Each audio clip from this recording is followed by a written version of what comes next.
Today on GrowthShares, let's analyze and see whether Yalla Group is a great long-term investment. The company analysis is divided into three broad factors: the business, the stock, and the price. Furthermore, these three factors are subdivided into 14 metrics that give us the complete picture of the company. Each factor and each metric are given different weight, together adding up to 100% of the overall analysis. Each factor and each metric are then given a grade from 1 to 100, with 1 being a failed investment and 100 being extraordinary. When everything is put together, a final grade will be given, also from 1 to 100. Most companies that I'll analyze in this channel will hover around a grade of 50. Companies with a final grade of 81 or higher will be included in my Great Investments playlist. Let's first look at the company as a business. The business is the most important part of this analysis. That's why 45% of this analysis is attributed to the business. As Warren Buffett once said, it's far better to buy a wonderful company at a fair price than a fair company at a wonderful price. A stock cannot grow and prosper without having a rock-solid foundation. The business factor is made up of 8 metrics. Basically, these 4 metrics measure how well the company is doing right now. These 2 metrics measure how well the business is projected to do in the future. And these 2 metrics measure the socio-economic impact of the business. In the description below, I have a separate video describing each metric in detail. Based on this grade, I would consider this an average business. This means, as a business, it's no different than half of all the businesses out there. Everything else going forward would need to be good in order to make this an attractive investment.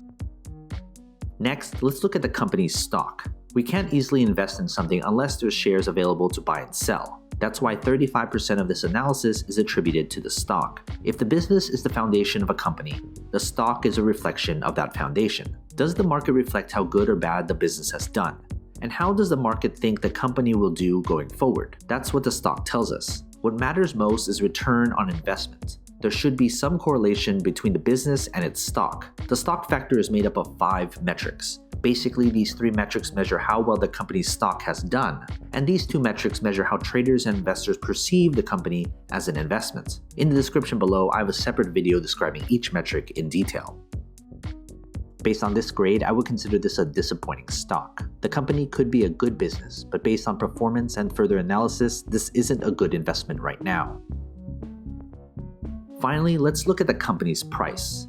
Price is what most investors look at when deciding whether to invest in a company or not. But price per share shouldn't be the most important consideration. That's why 20% of this analysis is attributed to the company's intrinsic value. There is a reason why a company's stock is undervalued or overvalued. An undervalued stock may be undervalued because it's simply a terrible business. And the other side is true as well. The price factor is made up of only 1 metric. Basically, the intrinsic value is the price per share at which the company's fundamentals align with its true value when compared to its current stock price.